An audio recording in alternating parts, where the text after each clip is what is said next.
বিসমিল্লাহির রহমানির রহিম। প্রিয় দেশবাসী, আসসালামু আলাইকুম। গৌরবজনক এই ঐতিহাসিক মুহূর্তে বাংলাদেশের সাহসী ছাত্র জনতাকে বিরচিত অভিনন্দন। হাজারো শহীদের প্রাণের বিনিময় জনতার ঐতিহাসিক এই বিপ্লবের মধ্যে দিয়ে গণহত্যাকারী খুনি হাসিনার পতন হয়েছে, রাহু মুক্ত হয়েছে আমাদের প্রিয় বাংলাদেশ। জনতার বিপ্লবের প্রথম ধাপ চূড়ান্তভাবে সফল হয়েছে। লাখো শহীদের প্রাণের বিনিময়ে অর্জিত বাংলাদেশ কখনো পরাজয় মানতে পারে না। এই ঐতিহাসিক বিপ্লবের মধ্যে দিয়ে আবারও প্রমাণিত হয়েছে, দল মত নির্বিশেষে সকলে ঐক্যবদ্ধ থাকলে এই বাংলাদেশকে কেউ কখনো পরাজিত করতে পারে না, পারবে না। প্রিয় দেশবাসী, বিজয়ের এই ঐতিহাসিক মুহূর্তে আমি আজ সেই সব মায়েদের প্রতি বিনম্র শ্রদ্ধা জানাই, এই গণবিপ্লবে যারা তাদের প্রিয় সন্তানকে হারিয়েছেন। এভাবে গত 15 বছরে ফ্যাসিবাদী শাসনকালে অনেক সন্তান তার প্রিয়তম পিতাকে হারিয়েছেন, অনেক স্ত্রী প্রিয়তম স্বামী হারিয়েছেন। গুম খুন অপহরণ করে অসংখ্য মায়ের বুক খালি করে দেওয়া হয়েছে। আপনাদের সন্তানের শহীদ মৃত্যু, স্বজনদের ত্যাগ, তিতিক্ষায় 2024 সালের 5ই আগস্ট প্রিয় বাংলাদেশ আরেকটি বিজয় দেখেছে। জনতার ঐতিহাসিক বিপ্লব সফল করতে গিয়ে অসংখ্য ছাত্র জনতা আহত হয়েছেন। বাসায়, হাসপাতালে কিংবা ক্লিনিকে চিকিৎসাধীন যন্ত্রণাবিদ্ধ সময়ে সমস্ত ভালোবাসা নিয়ে আপনাদের পাশে আজ সারা বাংলাদেশ।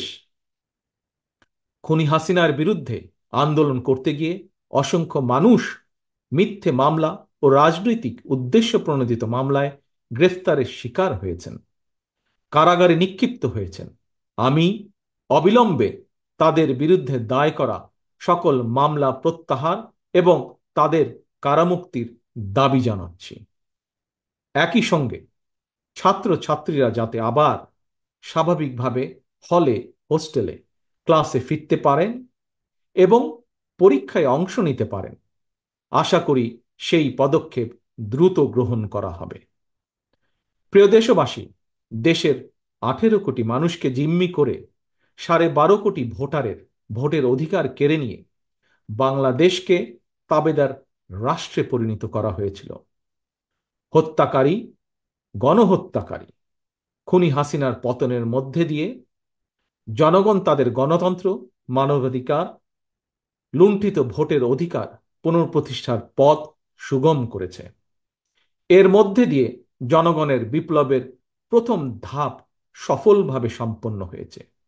এরপর একটি অবাধ সুষ্ঠু নির্বাচনের মধ্য দিয়ে যেদিন দেশের 12 কোটি ভোটার নিরাপদে নিশ্চিন্তে ভোট দিয়ে জনগণের কাছে জবাবদিহিমূলক সরকার প্রতিষ্ঠা করতে পারবে, রাষ্ট্র, সরকার, শাসন প্রশাসনে মুক্তিযুদ্ধের মূল মন্ত্র সাম্য, মানবিক মর্যাদা প্রতিষ্ঠিত করতে পারবে, সর্বোপরি একটি গণতান্ত্রিক বৈষম্যহীন রাষ্ট্র সমাজ গড়তে পারবে, তখনই জনতার ঐতিহাসিক বিপ্লবের চূড়ান্ত সফলতা আসবে।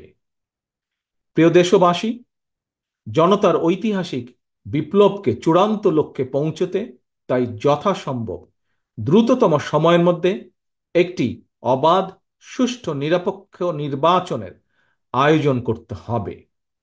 জনগণের দ্বারা নির্বাচিত প্রতিনিধিদের কাছে দ্রুততম সময়ের মধ্যে অবশ্যই ক্ষমতা হস্তান্তর করতে হবে। একটি বৈষম্যহীন গণতান্ত্রিক বাংলাদেশ প্রতিষ্ঠার লক্ষ্যে একটি অবাধ, সুষ্ঠু নির্বাচন আয়োজনের জন্য বিএনপি সহ বাংলাদেশের প্রতিটি গণতান্ত্রিক রাজনৈতিক দল সব রকমের সহযোগিতা করবে।